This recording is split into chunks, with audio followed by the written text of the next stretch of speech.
Yo, what's going on, everybody? It is 1 p.m. here in Chicago, Illinois. That means it's time for another live stream. Today is May 13th, 2021. It's a Thursday. That means it's happy hour. Hopefully you brought a recovery beverage of choice today. Today, I'm trying something new. I'm going to try Noon. I've had lots of Noon before, but I've never had their endurance stuff. It's for during sweat. So they've got like before, they've got after, and they've got like their kind of like drink all day rehydration stuff that has a low sugar in it. This stuff actually has sugar in it. There is 16 grams of carbs, 380 milligrams of sodium, and 200 milligrams of potassium. So an interesting mix. I like these numbers a lot. So we'll give this a taste for today. Citrus mango. Don't see anything about caffeine in there, but you know, I don't mind not having caffeine so much when it comes to the drinks. I kind of like not must have, but I really like to have caffeine in the gels, but in the drinks, I can go either way. All right, before we get to that, let's say hi to everyone listening on the live stream today. Hopefully you guys are out there having a good run or having a nice and smooth commute on the way home. And everyone watching this on YouTube after the fact, welcome to you guys as well. I'd love to interact with you in the comments, even though it's not live.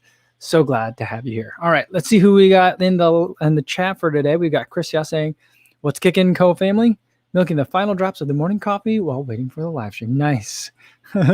Says time to get serious about making the adjustments to full summer running in Miami. Yeah, I mean it's been hot for you, hasn't it? Yeah, I mean it's been a real slow start to the. I mean, I guess it's just been regular spring here, which is unusual because I feel like my glasses are filthy. I feel like in Chicago there isn't always like a distinct 4 set of seasons. We get 4 seasons, but they're not like equally spaced. So like I remember growing up in the East Coast, it was like 3 months winter, 3 months spring, 3 months summer, 3 months fall.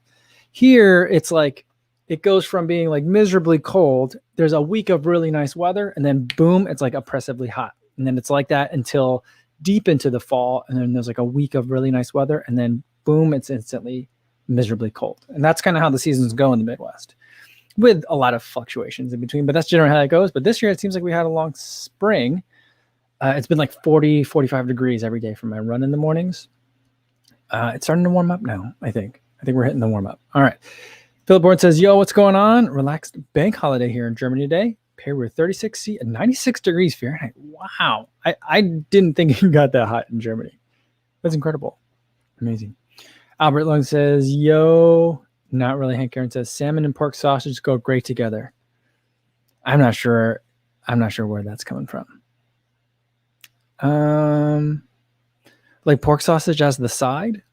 I'm not really sure how that would work. I don't know. I don't think well, it's been not that long since I've had pork sausage. Probably about maybe a year and a half now, a year and a quarter, something like that, since I've had pork. I think. I'm sure I've accidentally or had some trace amounts of it somewhere, trying to pick around some of the kids' food or something like that. Recycle on Wednesday says, hi everyone. What's going on? Albert is still drinking his morning coffee for Thursday. Happy hour. Awesome. I just finished my morning coffee, and now I'm going to switch over. And yeah, so we'll hit that noon endurance in just a second. Jeff Elliott says, made it for the live stream. Hey, I missed the ugly shirt tournament, but glad to be here today. Yeah, we missed you, Jeff. It's good to have you here today, though. And it says, hi, Kafuzi and everyone. On the phone to Amazon to return a faulty heart rate strap. Ooh, optical readings all over the place on tonight's run without it. Yeah, it's frustrating, right? Because then it's like, oh man, all these devices that are supposed to learn me and understand me are now going to have this weird sense of like, oh man, he had an easy run, but he had a run at a regular, like easy pace, but his heart rate was all over the place. He must be out of shape. You know, I feel like it's just going to throw everything off. But I had one of those. And today I had some problems with my chest strap again. Like the first mile, it was just like really, really high. It was like near my max heart rate, even though I was just warming up. And then it got normal later. But I don't know what does that. Maybe, you know what I think? That battery needs replacing. So I don't know. I'm not getting like a low battery warning, but maybe that's what it is. I don't know. Jay Pelican says, hello all. G No Days Off says, hey kids, Kiefer is here.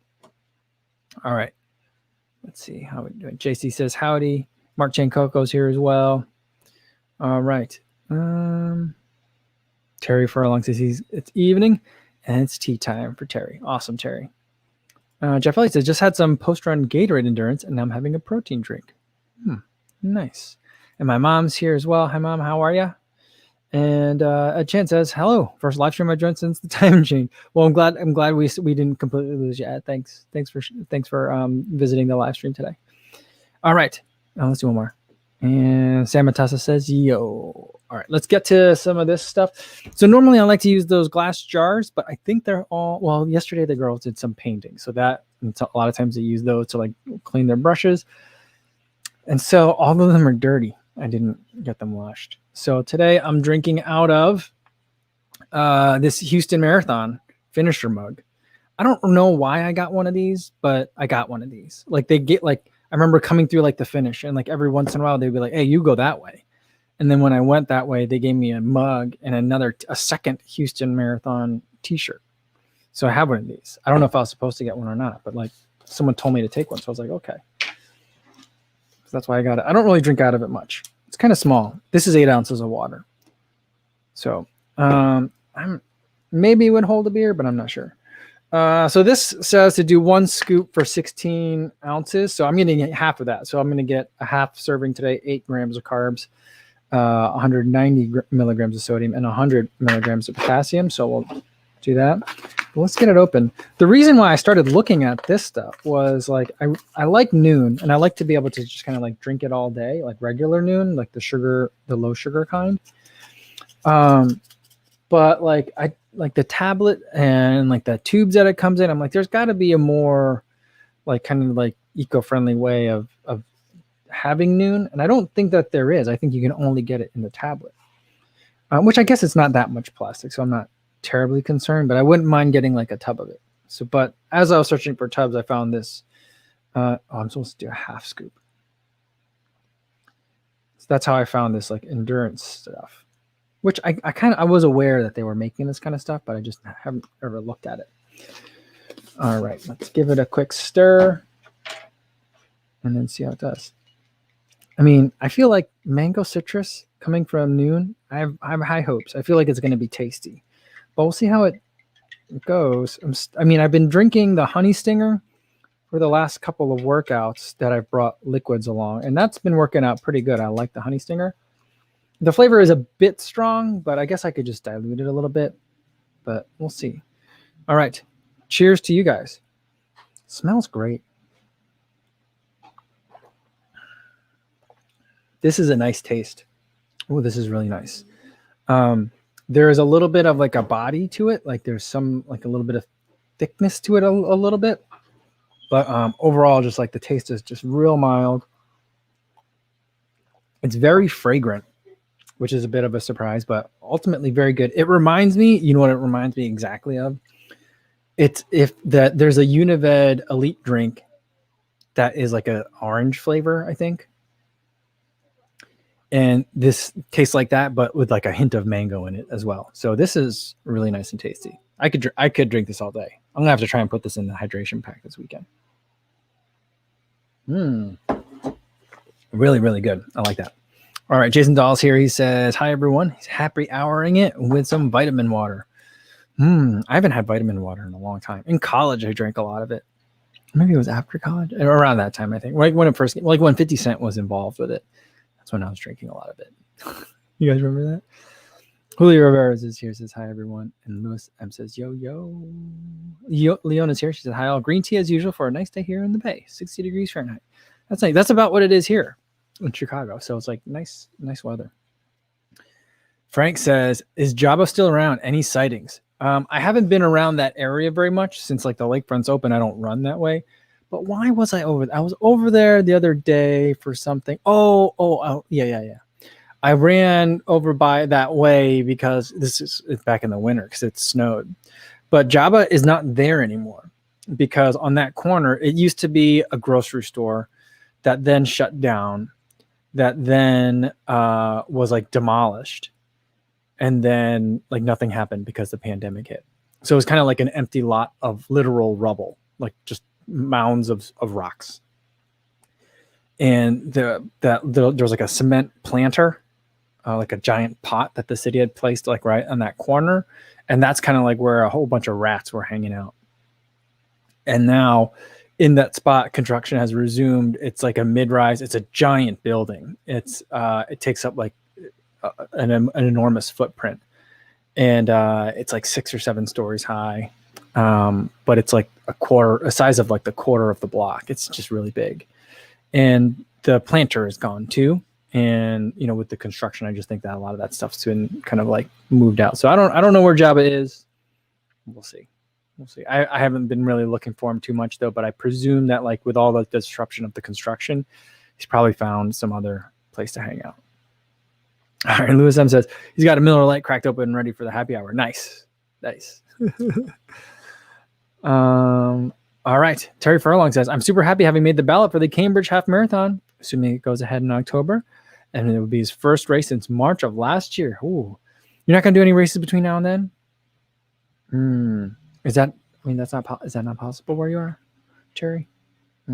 But hopefully that one goes for you. Oh, Cambridge Half Marathon. That sounds cool. Albert says he is triple tasking with catching the live stream, watching the Blue Jays game, and work. Nice. You're busy. It's a lot of work. Rick Sutter says, hey, I picked up the pair of the Next Percent 2s today. Score. There was a guy ahead of me at Dick's who was buying 4 pair. They let him do that? That's kind of insane. I mean, I guess if you're a Dick's, you're just like, let's sell them. We're making money hand over fist on these, I guess. But then they don't have to worry about like inventory sitting around. But 4 pair, I mean, I suppose there could be a legitimate reason for that. Let's say you've got 4 kids, you know, or maybe you're buying for you and your buddies, you know. But like, I don't know, once you start buying like more than 4 or even at 4, I'm just kind of like, this guy just buying up. Is this guy just going to try and flip shoes? But I'm glad you got your pair, Rick. And you know, that's news to me. I didn't know Dick's carried like racing shoes. Nice. All right. Oh man, I'm real behind you guys on the chat. I want to try to catch up. Steve says, evening all. Opticians diagnosed me with having a detached retina this morning. Spent all afternoon at hospital, surgery tomorrow under general aesthetic. No running for a while. Oh man, Steve, that sounds terrible. I hope it's not painful, and I hope that it can all be resolved really, really quickly. But take care of yourself, man. Ooh, that's tough. Ooh, I hope you get well soon. Drew Reed says, yo, everyone, long run today, 23Ks, and then waiting for a cheesesteak to be delivered. Love making up for caloric depletion. That's a good way to put it. That sounds delicious. I can go for a cheesesteak right now. Although I haven't had like a cheesesteak in years, but it sounds tasty. I'm hungry. I didn't eat lunch today. All right. Dominic Schrott says, Kofus, you need to replace the outworn New Balance 860 version 8 and Saucony Triumph 17. Any suggestions to keep the same shoe rotation? We can always take a look at the 860 version. I think they're on version 11 now. And then the Triumph 18's out, which is a good shoe. But if you love the 17, I think there's probably still some Triumph 17 still floating around that you might be able to pick up. So like those two, I'm not familiar with the 860. I don't really run in stability shoes. So I don't know if the 860 version 11 is like a direct replacement of the 860 version 8 in terms of like, I mean, I know it's the same shoe, but if they like significantly changed it, but both those shoes are still out there. So that's kind of like the first places that I would have you look. Unless you're like really looking for something different, but that's where I would start. All right. Luis says, yo, what's going on? And Martha is still running the streets of sunny San Diego. And she again says hi to all. That's awesome. I hope she's having just a fantastic time. All right. Let me scroll down a little bit and try to catch up with you guys. Casey Petty says, hey, Co, listened in to the live stream on the last 10K of an impromptu marathon distance yesterday. Oh, thanks for helping me push through. Awesome, Casey. Well, wow. That's quite a distance to kind of like do on a whim. So that's impressive, especially the last 10K. I'm glad we could help you get through it, Casey. Good job. Let's get a cowbell for that one. There it is. Great job on that, finishing a marathon distance. JC says he has this same mug, this Houston Marathon finisher mug. He says it's great for tea. I don't know. Like when I drink tea, I want to drink it out of a coffee mug.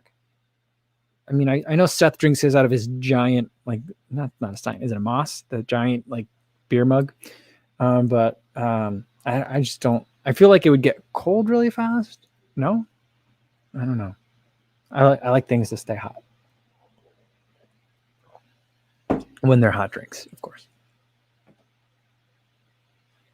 All right, Ryan Huang said, just tried the noon recovery drink. Taste is kind of hard to get used to. There's 2 flavors of them. The blackberry one I don't like. The other one I do like. But it has a similar kind of like body to it as this endurance drink, where there's like, it's not as like thin as water or as thin as Gatorade. It's like almost like not like syrupy, but there's like a viscosity to it. That's part of what I always have to get used to. But by the time, if you're drinking the lemonade one, I think is the one that I like. For me, by the time I was like halfway done with it, I was like, my body was like looking forward to it by the time I got back. So but the thing is, when I do my like recovery drinks, I usually just, gulp them down real fast. So maybe that's it. For me, like all the recovery drinks, they sediment. Like even though you stir it, it all sinks to the bottom if you wait too long. So I was just kind of just slam it real quick and get all that stuff down. So maybe that's the trick, Ryan. I don't know. Jasan Sood says, who are you? It's a good question. I'm just a dude that runs a lot, Jasan. How are you doing today? Welcome. Charles Ventura said, got my first shot of Pfizer yesterday. Awesome. Great job. We'll do the vaccine bell. He's only feeling a sore arm.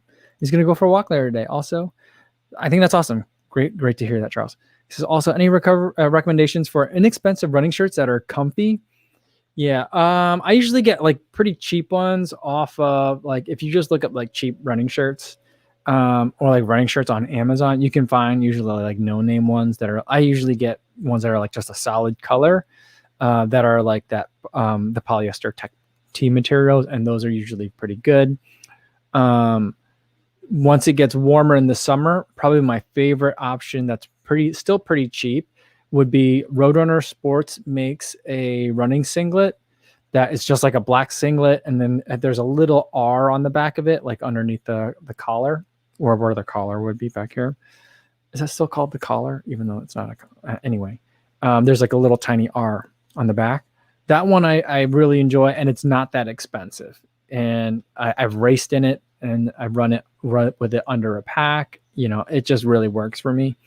It tends to run a little bit big, so I normally would size down on that one, but that's another one that I would take a look at.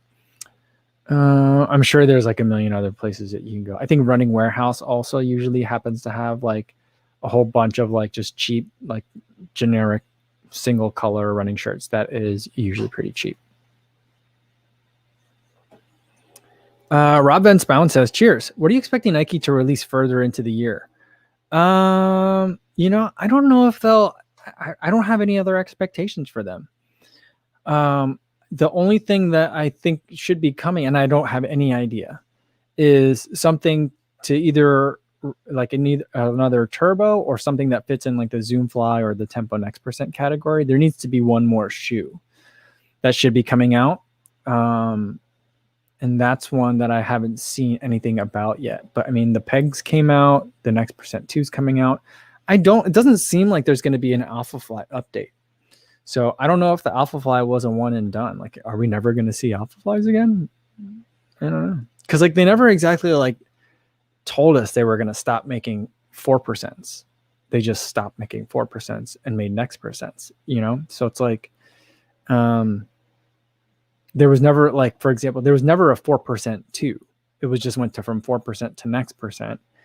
And they kept making some newer, at least colors of the 4%. And then eventually they just kind of stopped, right? So I don't know if like the Alpha Fly is going to be like, maybe they'll keep making more Alpha Flies as they make more Next Percent 2s. And then the Alpha Fly will just kind of disappear. And we're like, oh yeah, we haven't seen that in a while. So that's where I'm a little bit curious as to what Nike's really going to be doing. Marius Schaefer says, hello from Germany. What's going on, Marius? Good to see you. Jay Pelican says, I've been drinking the noon sport, and he's got a pelican for his avatar picture. I just noticed that, Jay. I'm a little slow on the uptake today. Jay says, I've been drinking the noon sport tabs like crazy for the past couple of weeks. Makes a difference in how many bathroom breaks I take. Well, I mean, yeah, you're drinking more fluid. That's the whole point of it, which is why I like it. Like, I know it's like, yes, I should just be an adult about it and just drink more water and make sure I'm eating properly, and that should be fine. But sometimes I just like to plop it into the drink and it gets bubbly, and it's it's fun. It's more enjoyable. I like that. Teddy Jordan's here says, howdy, Kofuzi. What's going on, Teddy? All right. Jashan Sood says, what do you think when running? It depends. Sometimes I think about nothing. Sometimes I think about breathing. Sometimes I think about how my feet are hitting the ground. Sometimes I'm very involved in the podcast that I'm listening to, which was the case today for sure. It was really nice. I was just able to kind of run, easy day, recovery day, zone out, and just really enjoyed an episode of the Morning Shakeout podcast. Just a great story, great people, and just I felt like I was listening to a conversation that friends were having. You know what I mean? So it was just really nice. And before I knew it, hour had clicked by and ready to go home. So it was good, really good. Other times I'm listening to music, so it can be a variety of things. A lot of times it depends on kind of the weather conditions, the intensity of the run, that kind of thing.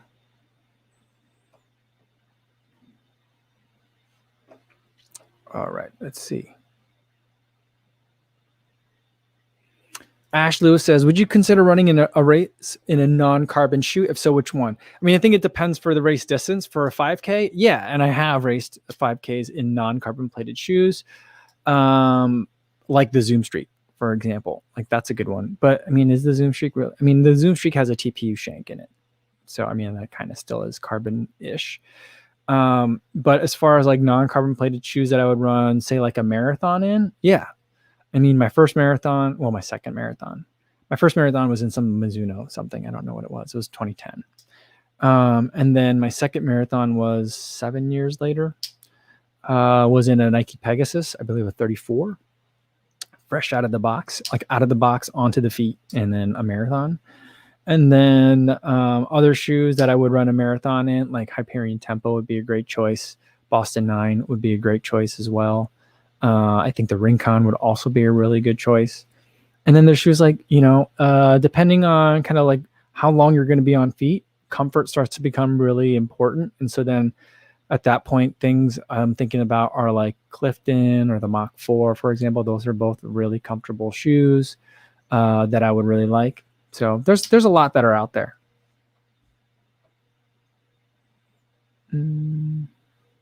Jurita, do you have a suggestion for recovery tights? Have you ever used any? If so, have they worked well for you? Yeah, what I usually like to do is for recovery, I usually wear calf sleeves after a long run. So after the long run, I'll get back. I'll try to have some sort of protein drink. Probably drink a little bit more coffee, eat something real fast, and hop in the shower. And then after the shower, so I'm at that point, I'm an hour out after the run. When I get dressed, even if I'm wearing, whether I'm wearing shorts or wearing not pants, not dress pants. Who wears dress pants right now? But whether I'm wearing that or longer pants, I'll just put calf sleeves on. And I just feel it's a nice way of when the muscles are really tired, just giving them a little extra squeeze and helping that return some of that blood flow back from your periphery up through your circulatory system, And so I just feel that when everything is really starting to settle in and get that heaviness to it, that's where I really like to have some calf sleeves on. And I'll wear that at least half the day, sometimes the entire day. So, yeah. So that's the brand that I like. There's one that I like that is called, I forget the name of it. It's one that I looked up on Amazon. So there's lots of brands that do calf sleeves. Another one that I've been wearing lately is OS First. It's a brand, if you listen to Rambling Runner, that's the brand that Matt Chin talks about, OS First. They make a pretty good one. There's too many logos on it for my preference. I don't love that, but the quality is real nice. So I like that one.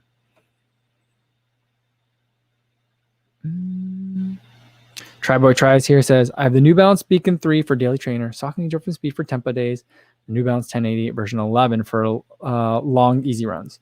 Is there a good just because shoe that I should be looking at? I mean, yeah. I would say that it doesn't seem like you've got your Endorphin Speed for tempo days, but maybe a carbon plated shoe for racing. that might be fun. So if you like those shoes, I would really look at the Endorphin Pro. I think you would really like that a lot. It could be a good pairing to go with that Endorphin Speed. The other one that I would look at is, I think did it just come out, or it's coming out soon? The RC Elite 2. I haven't run in it yet, but I ran in the RC Elite 1 and in the Fuel Cell TC. And it sounds, from what it seems like the changes that have been made in the RC Elite 2, I feel like it's going to be like the marathon super shoe that we were hoping for finally from New Balance. So that one is one that I'm pretty excited about. I'll hopefully be getting a pair of those pretty soon. So those are some that I would look at.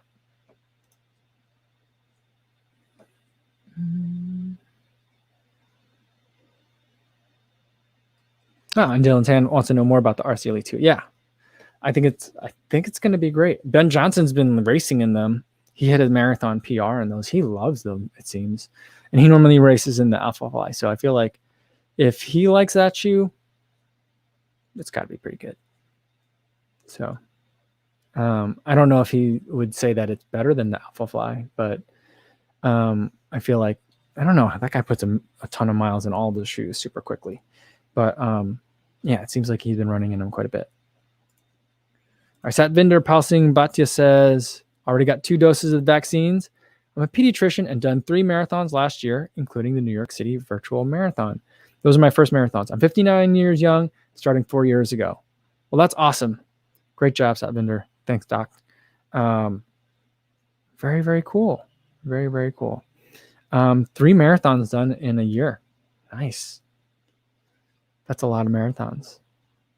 Very cool. Very cool. Welcome. So glad to have you here. Sue N says, looking forward to getting the Nova Blast 2s. Sounds like the instability issues some experience may have been fixed. Yeah, I think so. It seems to be a lot better in my opinion. I'm just worried that there were some people that absolutely loved how like just crazy squishy it was. And I feel like those people are going to be a little bit disappointed. Those are like, that's my only reservation with the shoe. Cause I feel like they could have probably left it just as crazy squishy. And I think that it still would have sold really well, but they might reach more people this way with some of the changes.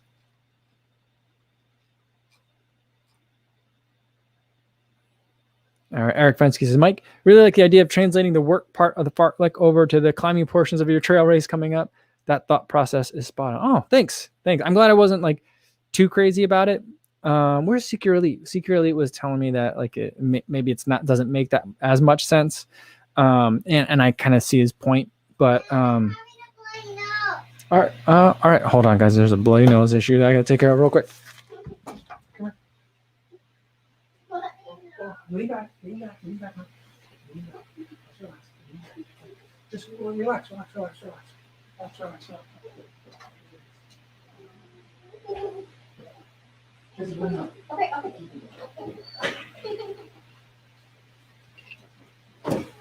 All right. The baby has a bloody nose all of a sudden, and my wife is taking care of it, so she's okay. But yeah, I didn't realize my wife was back. So yeah. All right. Yeah. So what I'm thinking about with the fartleks for an ultra marathon is that like, to talk about it further is like, I feel like, the way that marathoners tend to train is the idea that like, you're going to go out, and the idea is if you're looking for, say, a 3-hour marathon, your goal is to hit 6 minutes, 51 seconds per mile every single mile. And that's it, right? Because you're assuming the course is nice and flat and fast.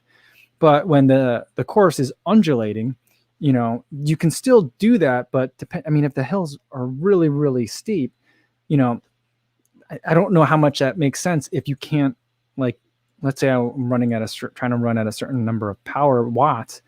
Like if the downhills are so steep that I can't take full advantage of the downhills, then holding back on the uphills doesn't make as much sense. So sometimes you'll have to surge.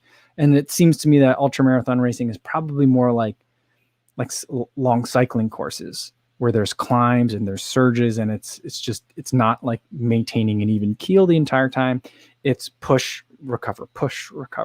So that's kind of what I was thinking about it. It's more like, and seems more like an interval workout than it does like a regular marathon. So I don't know if that makes sense or not, but I feel like overall, it's not a bad workout to do, even if it doesn't make complete sense. So that's kind of where I'm going and trying to kind of make things up as I go.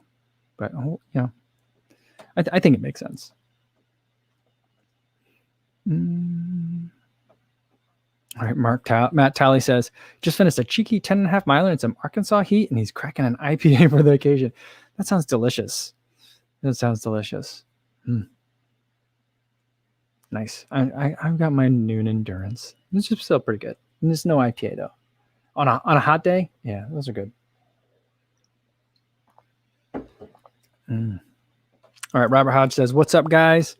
Happy to be here. It's my birthday tomorrow, so next time you see me will be Saturday. Hope you're all well. Well, awesome, Robert. Since we won't see you tomorrow, we'll give you the happy birthday cowbell for today. Awesome. Very cool. Enjoy your birthday. All right, I'm getting closer to catching up to you guys.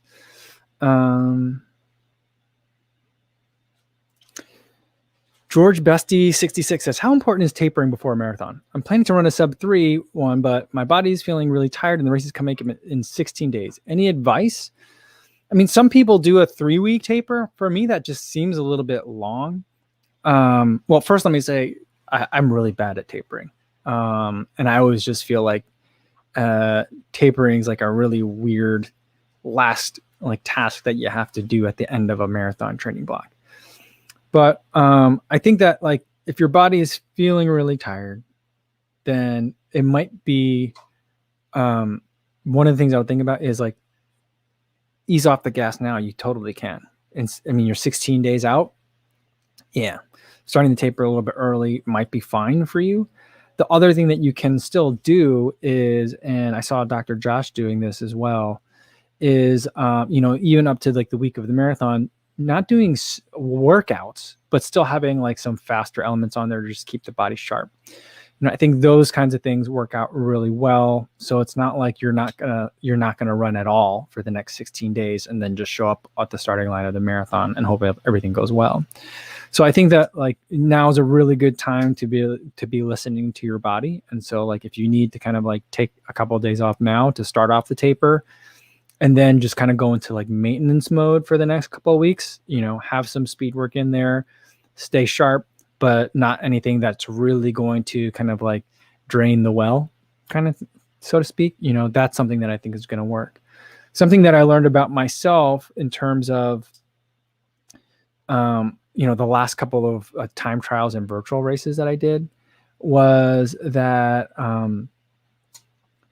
when I, if I do a taper, the next hard effort that I do, my body is just going to feel real groggy. And so if I go from an easy day, then a rest day, and then right into the race the following day, so if that's 3-day schedule, then I find that my body just doesn't like it, and that first mile feels off, and then the rest of the race just feels off. And so what I started doing was, as part of my warm up on the marathon day, or the half marathon or 10K time trial day, was putting in a hard 3-minute effort before the race, even for a 5K, which seems well, you're kind of you're using up all the good stuff before, right before the race. But what that did was it got that kind of that tough effort out of the system, and then the mind and body were then ready again to be all right, that's what's going to happen. You got to recover. You got that one out of the way. Now it's time to race.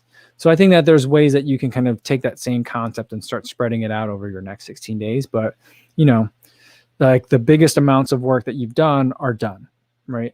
16 days out. So let your body recover, absorb the good work that you've done so far, and just get to the starting line healthy. Sergey Sam says, what kind of strength training do you do? I don't do weights. I don't really like weights, and I don't really want to be in a weight room right now. So I don't do those. But before every run, I do a warm-up routine that's a mobility routine, everything body weight, but squats, single leg lunges. I always say single leg lunges, but lunges are single leg. lunges, lateral squats, reverse lunges, and then single leg deadlifts.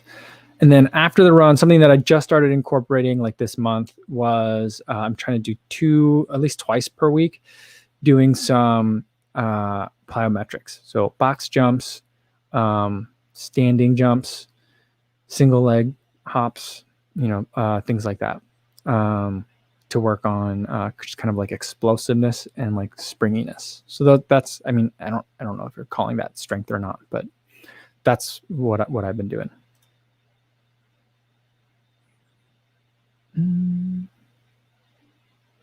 B714 says, my birthday's coming. So which date? So do I run how many miles? I mean, you do it on your day. You do it on your day. Then I guess you could run your birthday in miles or in kilometers, depending on how old you are. I don't think anyone will ever give anyone a hard time for, you only ran the Ks. Nah, so you're fine either way. Edward Joseph said, did you get the Naked River Fly 2%? I didn't. I'm not that interested in it. It does look like a meaningful update to version 1, but I mean, if they like significantly changed it, then maybe I'd pick it up, but I don't think I'll be picking up version 2. Chris Napolitano says, do you like contrasting shoe styles day to day? Like Boston one day, Invincible the next, firm ground field, and then max cushy? I mean, kind of. I usually go by, like, I think of it less like, I've got cars in the garage. Which car should I take for the commute today? I think of it more like I've got knives in the drawer, and I got to make a specific meal. So like tools for the job, I guess like the other like metaphor that I use is like golf clubs in a bag. The driver might be nice and flashy and super expensive, but frankly, I only know how to hit off of like a 3-wood and like a 7-iron and then like a 5-iron. That's about it. And a putter. So I only really need 4 clubs. But I think of the shoes kind of similarly, right tool for the right job. So like depending on what I'm doing that week or how my body's feeling, that'll really dictate like what am I running in. Occasionally I'll be like, I really need to get that shoe some more miles in it so I can make this other video. So sometimes that happens, but then I also like kind of tinker the training around a little bit. So that way, it all kind of makes sense. I try not to like run in a race shoe on a long, easy day, just to run miles in it, because then it's like you're not really using the right tool for the right job. So if you have a bad experience, it's not really the shoe's fault. It's just you picked poorly. So that's kind of how I see it.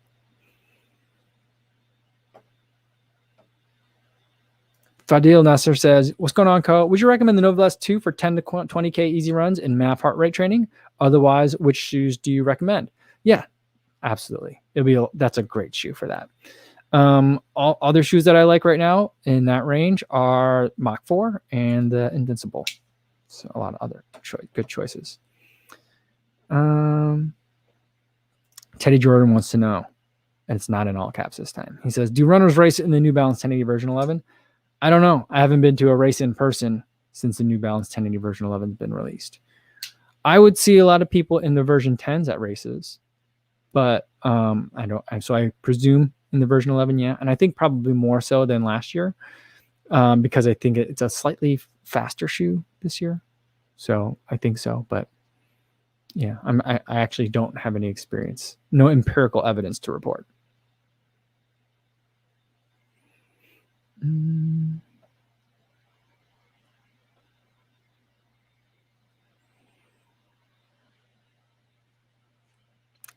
All right, Warren Chen says, hey, Co, any thoughts on using the Apple Watch Series 6 as a running watch? Yeah, I think it'll be fine. My running buddy, I think, picked up an Apple Watch. I forget. I don't remember which one he picked up. It's probably a Series 6, the most recent one. It's probably the most recent one. And it works out great. The apps that I would really recommend are I Run 26.2 or Work Outdoors. It's been a couple of years since I've really used those. I run with an Apple Watch every day, but I use it to listen to podcasts and in case I like fell down and need to call my wife. But mostly I use it as like a streaming music player that I can put on my wrist instead of putting into a pocket. So I don't really use those apps. I use my running watch to track the running. But my running buddy's using it.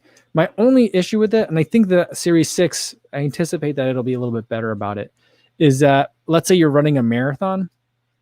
I have two concerns, which I haven't actually tested. So these are concerns that pertain to the Series 4 specifically, and not necessarily to the 6, but I would still be concerned with the 6. Is one, battery life. So like if you're using it to track your run, play music, maybe during like a marathon, for example, and then a little bit before, like as you're getting ready and waiting in the corrals and like warming up and all that, that's going to be a pretty big battery drain, and it might not make it the entire race. And that would kind of like really piss me off if that happened. I've run marathons in the Series 4 and it was close. It was real close. I think I've run 2 marathons on an Apple Watch, and it was always really, really close. Like the battery was just about dead, and I was worried that it wasn't gonna record the whole thing. The other thing is related to battery life is that for some reason the Apple Watch does not do well in the cold. And so there's been times when I'm not even using it for GPS tracking. I'm only using it for, say, listening to music. It'll just die in the middle of a run because it's cold. And that's has to do with the battery, the effect of cold on battery life. So that's happened to me a couple times too. And, I'm not using it to track the run, so it's not as big a deal for me, but my other like running watches all do fine. I've never had one die because it was too cold. There was one time where I did have a watch die. I think it was a Polar watch. It might have been because it was cold. But yeah, but the Apple Watch regularly it just dies on me when it's cold out.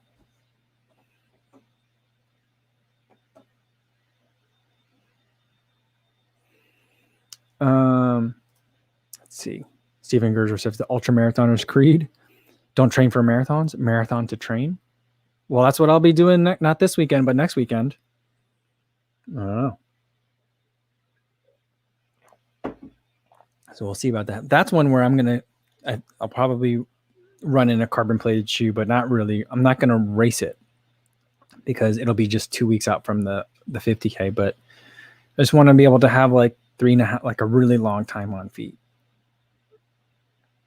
But I also am like, I still want to have a little something in the tank for the end. Maybe I'll kick off like the last 5K, 10K, So I'll probably still run in a carbon plated shoe.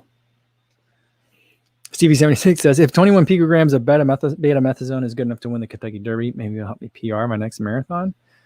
Yeah, what's so funny is that trainer was like, I don't know. There was a lot of people touching the horse. Anyone could have rubbed it on him at any point. You know how things are in America these days. And I was just like, what is this guy talking about? But I'm like, this is like straight out of like the Salazar playbook. Like Salazar was paranoid, or at least he said he was paranoid, that people were going to like, hey, good race, tap tap on the back, and then like wipe, like steroids on somebody.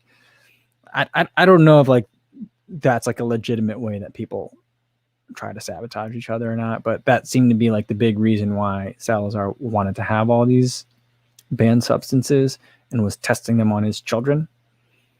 I mean, I say children. There was his adult sons, but I don't know. But I just thought that was that peculiar, that one, like before he admitted that, oh yeah, we did give the horse something with beta-methazone in it on accident, quote unquote. But yeah, I just thought it was interesting that he was like, someone could have rubbed it on him. Roman Benedict says, hey, Co, greetings from Miami. What's going on, Roman? Ever tried UCAN's Superstarch product? And if so, what's your take on it? I've tried their bars and I've tried the gels. I really like the gels, and the bars are also pretty tasty too. There's one that's like any day, like kind of like a snack time bar. And there's another one that's like intended to use like before an activity or like during an activity. Like if it's like a really long trail run and you're out on an all day excursion or adventure, that kind. The taste is not great.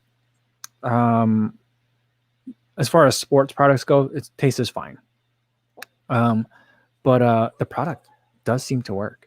Like I really like them as gels. I usually, for my long runs, like to have a mix of gels. I don't like to have the same gel over and over. And so what I like to do with the UCAN is put that up front in the beginning, so that way it's in my system and can just slowly burn as I'm going through the run. So I like it a lot. It's really big though. It's very bulky. But other than the size, I think it's a good product. Soon Fredrickson says, can't you use Strava on Apple Watch to sync to Strava somehow? Absolutely. You can also use any of the other apps to sync to Strava. Pretty much everything syncs to Strava. You can use Nike Run Club. You can use Work Outdoors. You can use iRun 26.2. Pretty sure if you're using Map My Run, Runkeeper, like what's the ASICS Runkeeper, Map My Run is Under Armour. Adidas has one that they bought too. I forget the name of it. They all push to Strava if you set them up that way.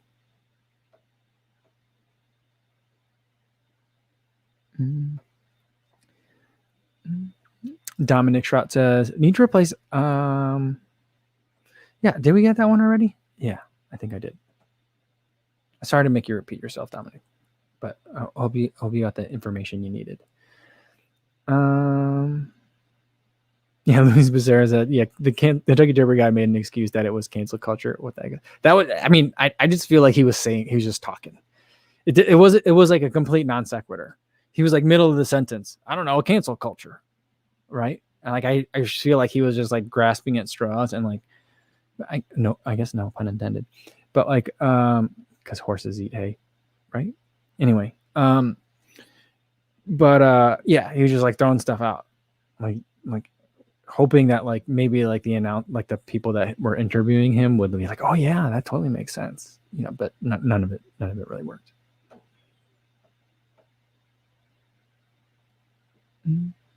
Sam Matassa says, how is it that the horse is able to run the next race? I don't know much about horse racing.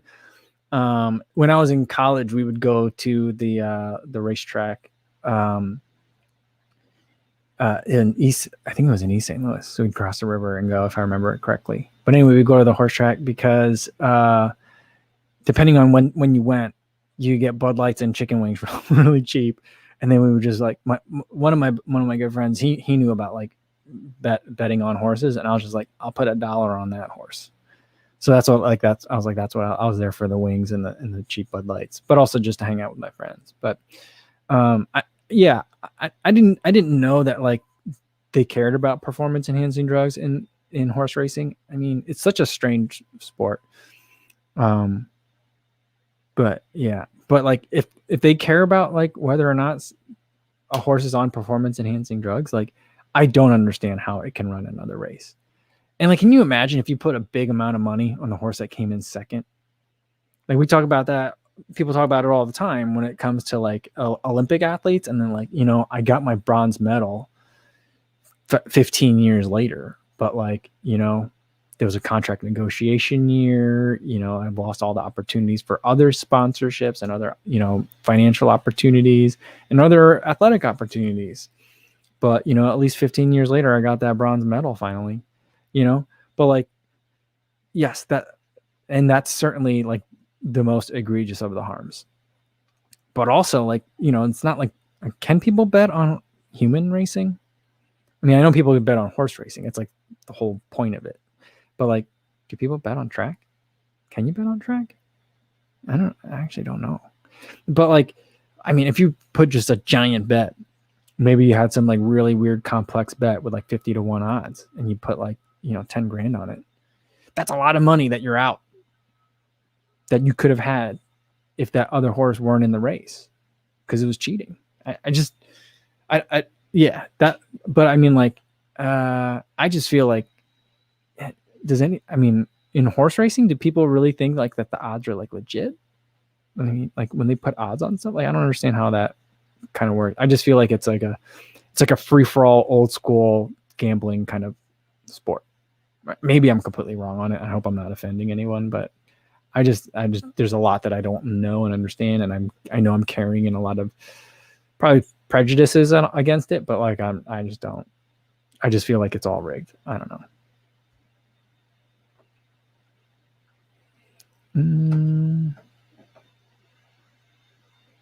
Remy says, "This is cheap Bud Lights is how he got into it."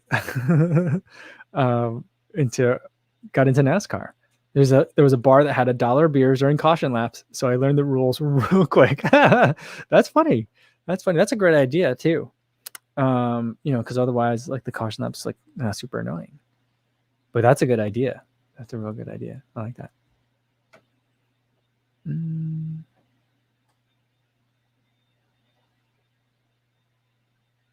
Will Willing says the Puma Liberate Nitro just arrived and considering it for a 5K race. I think that's a fantastic way to use that shoe. It feels like a road flat to me in a lot of ways. So like I definitely think that it's a good choice for that. Oh, okay. So Eric's got some information on that horse that had the, what is it, beta something? I forget what. But anyway, he says the sample has to come back positive for the horse to be, the B sample has to come back positive for the horse to be disqualified, but that sample won't be back until after the next race. So I guess it's kind of like provisional. Yeah, that sounds super suspect to me. Steven Gersdorf says for human racing, quote unquote. Yeah, they should put the prize money in a pot and pull it down the track like a greyhound's rabbit. Yeah, I mean, it's kind of like when they talk about when like at road marathons, when who was it? Was it Bekele? It was like 1 second cost him like $1 million or something like that, because like he either didn't break a record or there was something along. There's like a giant bonus if he would have like come in just like a second sooner. And so like there's definitely stories like that where it's like you literally are chasing money. Well, not literally, you're figuratively, but like, everyone is aware of what the stakes are. So like there's situations like that. But like I also feel like, I mean, how much would that, I mean, I feel like the people that are trying to get Olympic spots or, it's not like, well, if there was maybe like 10 G's more on that, then I would have been able to run faster. You know what I mean? Not to say that they're like doing this for altruistic reasons, but I don't know. But then, if they did that, you know what people would say? Well, the rabbit's kind of pacing them. So, why are we allowing that? It's not like the old records where people ran fast and they had to run it out there by themselves. That's what people would say. Oh, here we go. Benny says, was it when Bekele was 2 seconds off Kipchoge's world record? Maybe that's what it was. But I was listening to what was The Lost Art of Running. It was in that book when like it was like a story that like basically every runner in, I forget what country that story took place in. Was it Ethiopia?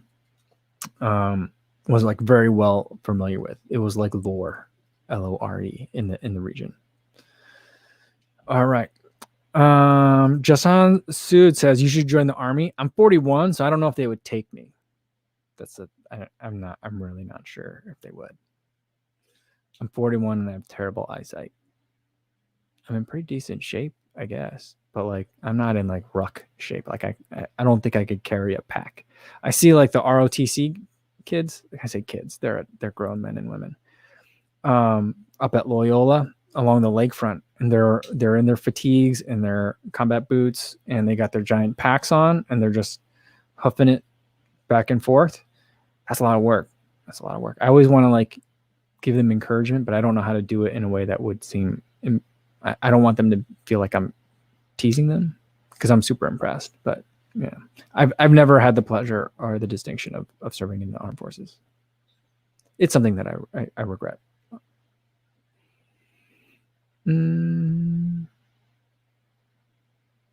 Yeah, Stephen Gersdorf says like they got the pacer lights on the side of the track now in Europe, but people are mad about it. People are mad about like the technology of pacer lights.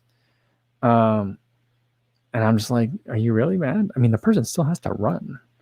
And it came up a lot when during the trials of miles, because they had like kind of like the pacer light system, but it was like puck lights that would doing kind of like the same thing, and people were real mad at that too. So Anyway, I'm about to lose my camera because it's overheating. There we go. So I think that's a good time to end it for today. We'll switch over to the webcam to sign off. Tomorrow's video is going to be a lot like today's, but I'm going to talk about recovery running and how I've been doing recovery a little bit different. At least recovery runs a little bit different during the 50K training. But really, it's just an excuse to play with the 360 camera a little bit more. So it'll be fun. Should be pretty short. And then we'll do another live stream, same time as today, 1 p.m. Central Time. Hopefully I'll see you guys again. And in the meantime, be safe out there, everybody. Thanks.